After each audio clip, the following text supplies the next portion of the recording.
माझ्या वॉर्डामधला एकही open space किंवा महानगरपालिकेची जागा गेली नाही। जर तसं तुम्ही मला दाखवलं, मी मीडियासमोर सांगायला लागलो ही गोष्ट, जर तुम्ही मला दाखवलं की महानगरपालिका ओपन स्पेस किंवा महानगरपालिकेची मालकीची जागा गेली तर मी निवडणूक आत्ता माघार घेतो। असं नाही की काँग्रेस पुरस्कृत म्हणजे काँग्रेसने माझा पाठिंबा घेतला, मी त्याला पाठिंबा दिला। अशा पद्धतीनं सन्माननीय राज ठाकरे साहेबांच्या आदेशानुसार मी या वॉर्डात अपक्ष म्हणून लढतो।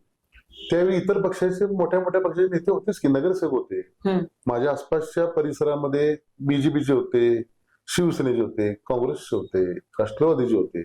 परंतु मी जो विकास केला तो विकास खरोखर जनतेला भावलेला आहे। म्हणजे तुम्ही ग्राउंड रिपोर्ट जरी घेतला, कारण नवीन नवीन प्रकार आम्ही लोकांना दाखवले, तर आमचं एवढं शक्य आहे की सकाळी 6 ते 2 वाजेपर्यंत ते नगरसेवक असतात आणि 11 ते 5 वाजेपर्यंत मी असतो। हे जोडगोळी जमली म्हणून तर आता जुन्या प्रभागाचा विकास करू शकलो आणि नवीन प्रभागाचा विकास आता बऱ्यापैकी करायला मी सुरुवात केली आहे।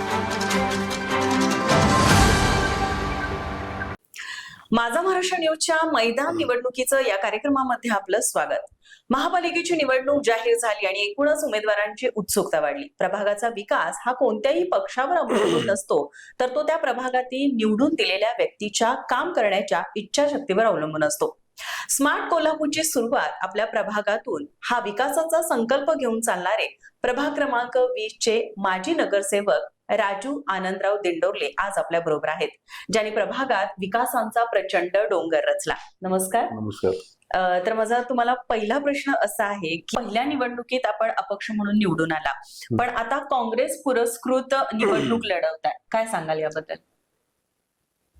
सन्माननीय राज ठाकरे साहेबांनी जी भूमिका आता व्यक्त केली की शिवसेना, उबाटा, उद्धव बाळासाहेब ठाकरे गट आणि काँग्रेस यांच्या बरोबरीनं युतीचे संकेत दिले, त्या पद्धतीनं आपण महाविकास आघाडी म्हणून अपक्ष म्हणून परत निवडणूक लढतोय।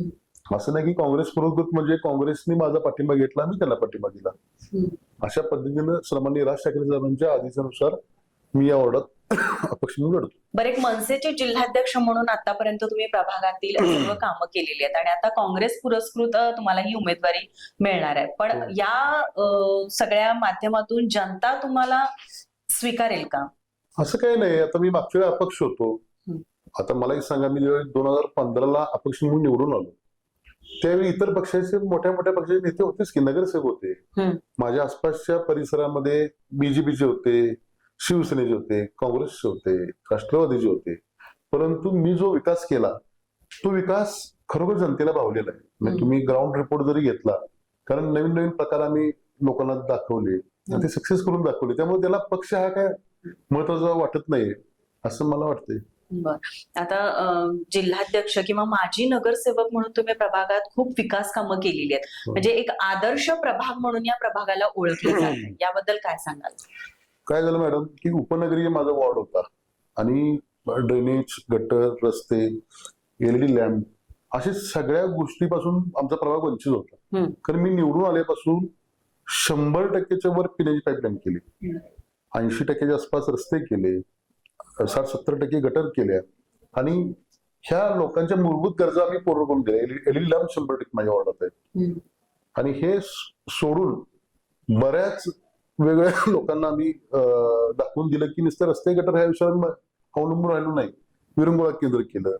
उपनगरात आरोग्य केंद्र नव्हतं कुठंच, आरोग्य केंद्र सारखा प्रकार, कारण कोरोनाच्या काळात इतक्या लोकांना मदत झाली, लोकांना सीपीआर किंवा सावित्रीबाई फुलेजीकडे जायला लागलं असेल किंवा आयसोलेशन, मी आरोग्य केंद्र महापालिकेचं केलं, त्यानंतर भव्य क्रीडांगण केलं, त्यानंतर अभ्यासिकेचं काम सुरू आहे आता, त्यामुळे प्रचंड प्रमाणात आपण लोकांची त्या पद्धतीने कामं केलेली आहेत। आता पाहिलं तर 20 हा जो प्रभाग आहे तो मोठा प्रभाग आहे, म्हणजे 5 प्रभागांचा मिळून एक प्रभाग हा झालेला आहे, म्हणजे लोकांची संख्या वाढली, जनता वाढली। मग प्रत्येक ठिकाणी ज्या वेळेला तुम्ही जाता त्यावेळेला जनतेतून तुम्हाला कसा प्रतिसाद मिळतो? मॅडम काय झालं, 5चा प्रभाग झाला, 4 वॉर्ड नवीन झाले, त्यामध्ये आम्ही पूर्ण वॉर्डाचा डीपीआर तयार करून घेतला। तयार करून घेतल्यानंतर लोकांच्या समस्या काय आहेत त्या गोष्टीकडे आम्ही जाणून घेतलं। तर पहिलं आम्ही काय केलं, पहिलं माझं जे बोर्ड लागला, पॅम्पलेट पडलं, ते एलईडी बल्बच्या संदर्भात पडलं, कारण त्या 4 वॉर्डामध्ये बरेचसे एलईडी नादुरुस्त होते किंवा एलईडी लावलेही नव्हते जुन्या, आणि प्रशासक असल्यामुळे तिथे कोण लक्ष द्यायला तयार नव्हतं।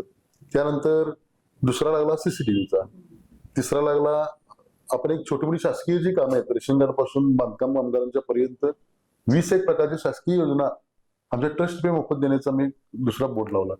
चौथा लावला तर मोफत सांस्कृतिक भवनचा. तर लोकांना आम्ही कामच घेऊन गेल्यामुळं की लोक आपल्याला अप्रोच झाली. सगळ्यात महत्त्वाचं सांगायला गेलं तर ग्रास कटिंग मशीन, धूर फवारणी मशीन, औषध फवारणीचं मशीन, जेसीबी आम्ही 2.5 महिने ह्या वॉर्डासाठी वापरला. त्यामुळं लोकांचा उत्साह चांगला आहे आपल्या बाबतीत. कामच आम्ही सुरुवातीला चालू केली. म्हणजे एकूणच ज्या वेळेला प्रभागांचा आढावा घेतला तर तुमचं काम आम्हाला प्रभागामध्ये दिसलंच, पण असं नाही की तुम्ही फक्त आपल्या प्रभागापुरतच हे काम मर्यादित ठेवलं असं नाही. म्हणजे कुठूनही जर तुमच्याकडे लोक आली तर तुम्ही त्यांना पूर्ण विश्वासाने त्यांची कामं पूर्ण करून देताय असं आम्हाला ऐकण्यात आलं. नक्कीच. कारण आता तुम्हाला मी सांगतो, रेशन कार्डची 180च्या वर कामं आम्ही ह्या फक्त 15 ते 20 दिवसाच्या आत केली. ऑर्डरचे दाखलेवर आहेत 750 लोकांना आम्ही इतर दाखल्यासहित माझ्या पुरा आहेत तेवढे पर्सनली लोकांची कामं झाली त्यामध्ये. प्रभागामध्ये आपलं काम बोलतं आणि हे तुम्ही सिद्ध करून दाखवलंय. जो मोफत हॉल प्रभाग क्रमांक 20 मध्ये जो तुम्ही मोफत हॉल जनतेसाठी उपलब्ध करून दिलाय, म्हणजे आतापर्यंत कुठल्याही आमदाराला किंवा नामदाराला ते जमलं नाही, ते तुम्ही करून दाखवलंय. नाही असं काही नाही. काय प्रकार घडला की आमच्या इथे चारी बाजूला हॉल आहे आणि प्रत्येक नागरिक माझ्याकडे यायचे की या हॉल आम्ही बुक केलाय आणि आम्हाला जरा पैसे कमी करून द्या तिचे. आणि इथे सर्वसामान्य 60% लोक राहतात. त्या अनुषंगाने आम्ही विचार केला आणि लोकांसाठी मोफत सांस्कृतिक भवनचं नियोजन 2020 ला घातलं मी. इथल्या काही स्थानिक नेत्यांच्या अडचणीमुळे मला ते पूर्ण करायला 2-3 वर्ष गेली, 4 वर्ष गेली. ते आता लोकांना आम्ही दिले मोफत करून. म्हणजे हे तुमची संकल्पना आहे, पण यामागं काही कारण आहे का? म्हणजे ते हॉल उभा करण्यामागे कारण असं काही नाही. काय होतं, आमचा एक ग्रुप होता कॉलेजचा, ते आता वेगवेगळ्या आपापल्या पद्धतीनं चांगल्या ठिकाणी सेटल आहेत आणि दर वर्षाला आम्ही एखादी सोशल वर्क एक करत असतो. म्हणजे सामाजिक दृष्टिकोनातून एखादा वर्क करायचा अशी 10-12 जणांची आमची टीम आहे. त्यानंतर आमच्या लक्षात आलं की दरवेळी वह्या पुस्तकी किंवा अदर काय करण्यापेक्षा तर आपण एक लोकांना कायमस्वरूपी एखादं काय देऊ शकतो का. मग ते आमच्या मैत्री ग्रुप म्हणून एक ग्रुप आहे आमचा, त्यामध्ये असं ठरलं की आपण सांस्कृतिक भवन करूया आणि तू जागा जर उपलब्ध करतोस त्या बघ.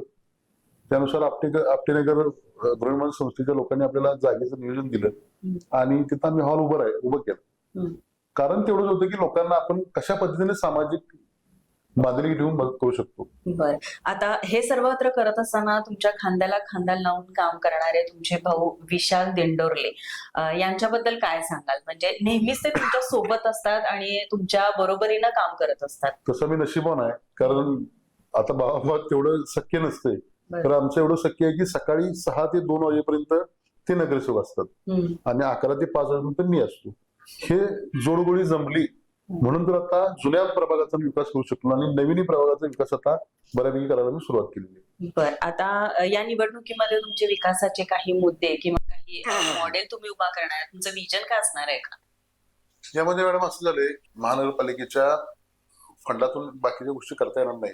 खरं आमच्याकडे CSR फंडातून आम्ही बऱ्याच गोष्टी आयोजन केलेलं आहे. म्हणजे आता सुरुवात अभ्यासिकेपासून होईल माझी. त्यानंतर इथं पोलीस स्टेशन होणं गरजेचं आहे. पोलीस चौकी आहे, त्याचं आहे. अग्निशमन दल मोठं इथं आपल्या महानगरपालिकेचं मला करायचं आहे. बऱ्याचशा अशा गोष्टी आहेत की तुम्हाला सांगे पण 1 तास 2 तास पुरणार नाही. मनसेचे जिल्हाध्यक्ष तर तुम्ही राहिलेलाच आहे, त्यातूनच तुम्ही जनतेसाठी खूप सेवा केली, खूप कार्य केलं. पण आता काँग्रेसच्या माध्यमातून तुम्हाला उमेदवारी, म्हणजे काँग्रेस पुरस्कृत उमेदवारी तुम्हाला मिळाली.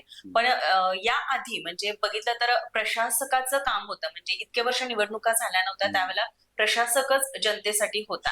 मग या काळामध्ये किंवा त्याच्या आधीही जनतेसाठी कोणती विकास कामं तुमच्याकडून झालेली आहेत? मॅडम काय आहे, नगरसेवक म्हणजे रस्ता, गटर आणि स्ट्रीट लाईट इथपर्यंत मर्यादित असतात असे की लोकांचा समज असतो. पण मी समज तो खोडून काढलेला आहे. माझ्या वॉर्डामध्ये आता आम्ही ओपन जिमची कन्सेप्ट नवीन केली, विरंगुळा केंद्र केलं, ऑक्सिजन पार्क केला, अभ्यासिका केली, भव्य क्रीडांगण केलं. त्याचबरोबर तुम्हाला सांगितलं तर माझी अँब्युलन्स मोफत करते. त्याचबरोबर माझ्याकडे संस्कार वर्ग, त्याला जवळ 60 विद्यार्थी आहेत माझ्याकडे. लाठीकाठी प्रशिक्षण केंद्र आम्ही सुरू केलं. 200 विद्यार्थी माझे ते लाठीकाठी प्रशिक्षण केंद्रात आहेत.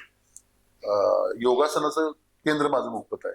ह्या सगळ्या गोष्टी आम्ही मोफत तिथे दिलेल्या आहेत. नगरसेवक म्हणल्यानंतर थोड्याच गोष्टीला मर्यादा न ठेवता आपण जे काय ओपन स्पेस आहेत, म्हणजे मी आज साखरूकपणे तुम्हाला सांगतो, माझ्या वॉर्डामधला एकही ओपन स्पेस किंवा महानगरपालिकेची जागा गेली नाही. जर तसं तुम्ही मला दाखवलं, मी मीडियासमोर सांगायला लागलो ही गोष्ट, जर तुम्ही मला दाखवलं की महानगरपालिका ओपन स्पेस किंवा महानगरपालिकेची मालकीची जागा गेली तर मी निवडणूक आत्ता माघार घेतो. त्यामुळे लोकांचा जुन्या जो प्रभाग आहे माझा 75, त्यांचा माझ्यावर प्रचंड विश्वास आहे. म्हणजे तोच विश्वास आता तुम्ही प्रभाग क्रमांक 20 मध्येही कायमस्वरूपी ठेवणार आहात. नक्कीच नक्कीच. आता या निवडणुकीच्या अनुषंगाने तुम्ही जनतेला काय सांगाल? जनतेला माझी विनंती आहे की प्रभाग क्रमांक 75चं काम हे तुम्ही बघावं, आणि 75 मध्ये आम्ही ज्या गोष्टी केलेल्या आहेत ते मला 20 मध्ये करायचे आहेत. आणि कुठल्याही भूलथापांना बळी न पडता, काय होतंय, याची केंद्रात सत्ता आहे, ह्याची राज्यात सत्ता आहे, सत्ता ही लागतेच, मी काय त्याच्याबद्दल दुमत नाही माझं. परंतु महानगरपालिकेचा अर्थसंकल्प 1000 कोटीचा आहे आणि त्यामध्ये बरेचसे फंड्स उपलब्ध होऊ शकतात, कारण आपण घर भाडा देतो, इतर टॅक्स देऊन बराचसा फंड हा स्टेट गव्हर्नमेंट सेंट्रल गव्हर्नमेंटकडे असतो. त्यामुळं कुठल्याही भूलथापांना बळी न पडता 100% माझ्यावर तुम्ही विश्वास ठेवा. जसा मी प्रभाग क्रमांक 75 केलाय, तो प्रभाग क्रमांक 20 नक्कीच होईल आणि लोकांना मला तो विश्वास द्यायचा. प्रभाग क्रमांक 20 मधून आज तुम्ही उमेदवारी लढवताय आणि एकूणच तुम्हाला ही उमेदवारी मिळाली आहे, याबद्दल तुम्हाला निवडणुकीसाठी तर शुभेच्छा आहेतच आणि पुढील वाटचालीसाठी पण माझा महाराष्ट्राकडून तुम्हाला शुभेच्छा. तर आज आपल्याबरोबर होते माजी नगरसेवक राजू आनंदराव दिंडोरले. तर स्मार्ट कोल्हापूरची सुरुवात आपल्या प्रभागातून हा संकल्प घेऊन चालणारे आणि तसंच प्रभागामध्ये विकास कामांचा डोंगर रचणारे राजू दिंडोरले आज आपल्या बरोबर होते. त्यांनी जनतेला काम करण्याची आणि ती कामं पूर्णत्वास नेण्याचे आश्वासन त्यांनी आज जनतेला दिलेलं आहे.